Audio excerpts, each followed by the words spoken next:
G'day guys, I'm Matt Brand. The premise of today's video is simple, straight up. What are the best and worst utes on sale today? Before we get into ute number one, the Hilux, I need to preface this by saying this is solely my opinion based on my reviews of each ute mentioned today. If you disagree, that's totally fine, but at least let me know why in the comment section below. I've also pinned each of my reviews in the comment section too with timestamps if you want to skip forward to any particular ute. And apologies if I'm looking down, I've got my laptop here. We're gonna rank them using it. Okay, so ute number one, the Toyota Hilux. Now I've reviewed two, the Toyota Hilux SR5 and the Rogue. The performance is pretty B tier, it's decent low mid-range power and outputs are 150 kilowatt and 500 Newton meters, but it definitely struggles at higher speeds. Practicality is also B tier. It's got a 3.5 tier towing capacity, which is great, but the tub has only decent cargo space with pretty moderate dimensions for the class. Comfort is pretty C tier. It's got a dated interior,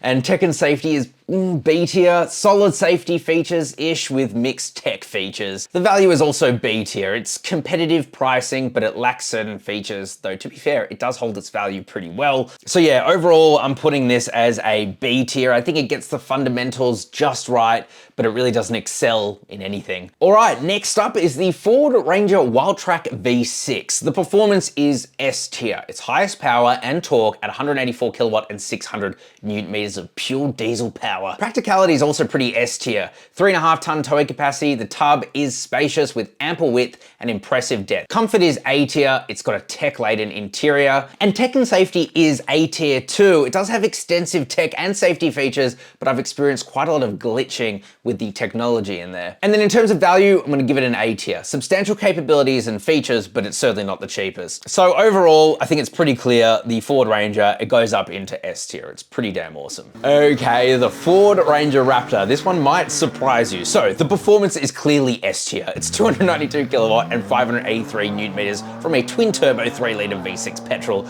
It's got thrilling performance with its twin turbocharged engine, but it is possibly one of the most fuel inefficient cars I've ever driven at about 16 liters per 100 kilometers on average during my testing. Practicality is kind of C tier actually. It's lower towing capacity at 2.5 ton, and although its tub does have substantial sizing to it, it only has 652 kilograms of total payload because of its unique Fox shocks at the rear. So in terms of being a good ute, it doesn't really do the fundamentals that great. Comfort is A tier. Again, it's a tech-laden interior. Tech and safety, I'm gonna make it an S tier just because of the range of off-road assists and drive modes and safety features.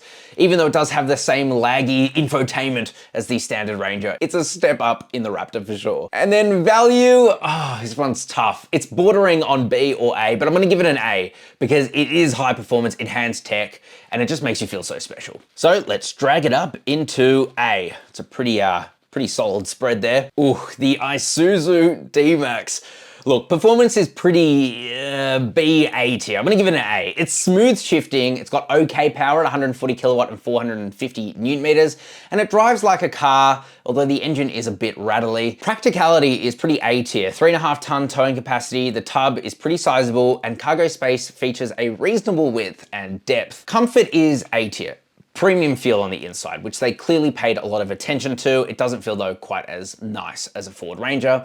It is quite a lot cheaper though. Tech and safety is A tier as well, 5-star ANCAP safety rating, 9-inch infotainment touchscreen. I mean, at least it works. It's certainly more snappy than the Ranger one. And then the value is pretty A tier. It's a balance between safety, performance, and practicality, but higher running costs. So yeah, it gets an A tier.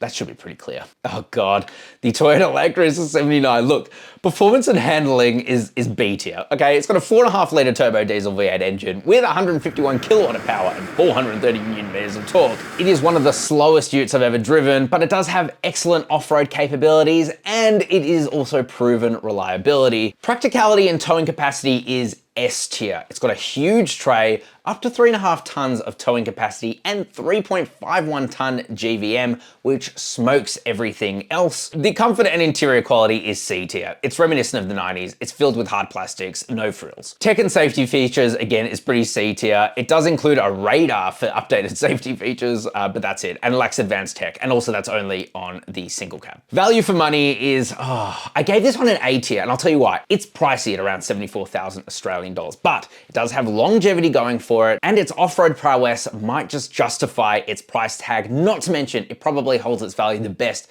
out of all the utes mentioned here. Still, I think the other utes do it better.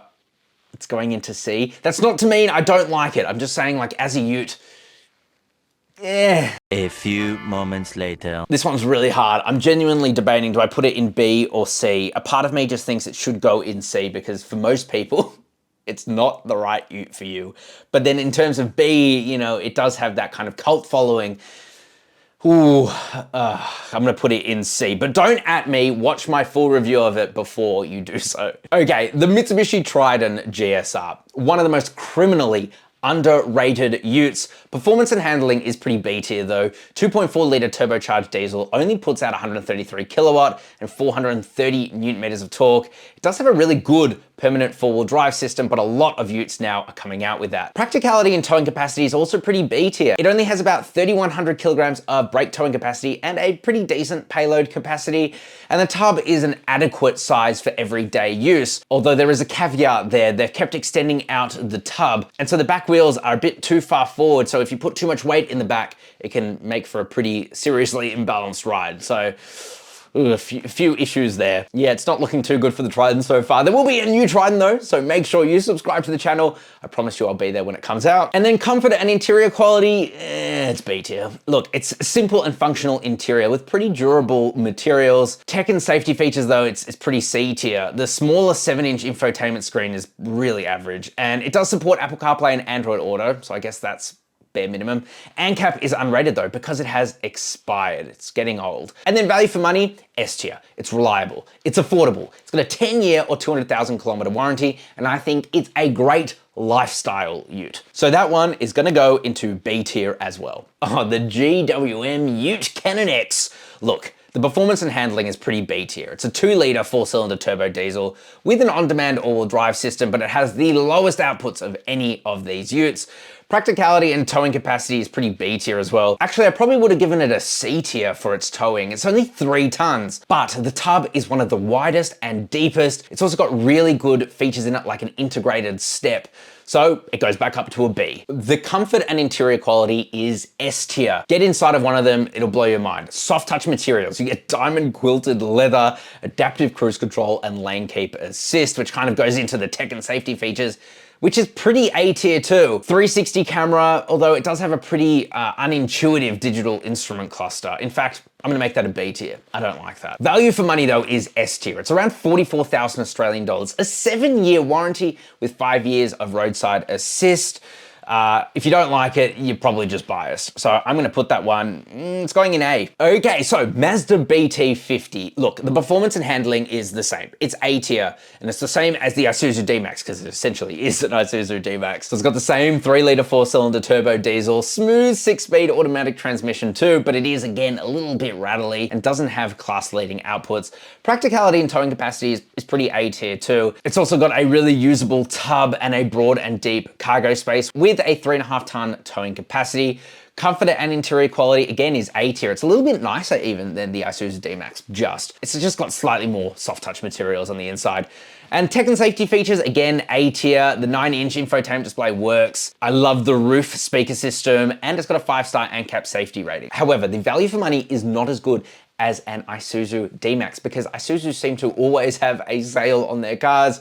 You can get about $10,000 off of the top of the range from the Isuzu D-Max, which is not matched by Mazda. So it's almost 10 grand more in some trims. So unfortunately, because of that, it's hard to recommend the Mazda BT50 over the Isuzu D-Max, even though it's essentially the same car. So I'm gonna put it in B tier just for that reason. And then the Volkswagen Amarok V6. Performance and handling, again, it's S tier because this is also based on another ute, the Ford Ranger. It's got a 3-litre turbocharged diesel V6, but it has an even more sportier feel at the expense of being a little bit more connected to the road. Joint highest power and torque though at 184 kilowatt and 600 newton meters. Love that. Practicality and towing capacity is also S tier. It's got a very similar tub to the Ranger, spacious, it has lights in it, it's super easy to lift. Comfort and interior is pretty A tier too. Premium feel with soft touch materials, and it definitely feels nicer on the inside than a Ford Ranger. However, it does have awkward ergonomics, for example, the cup holders.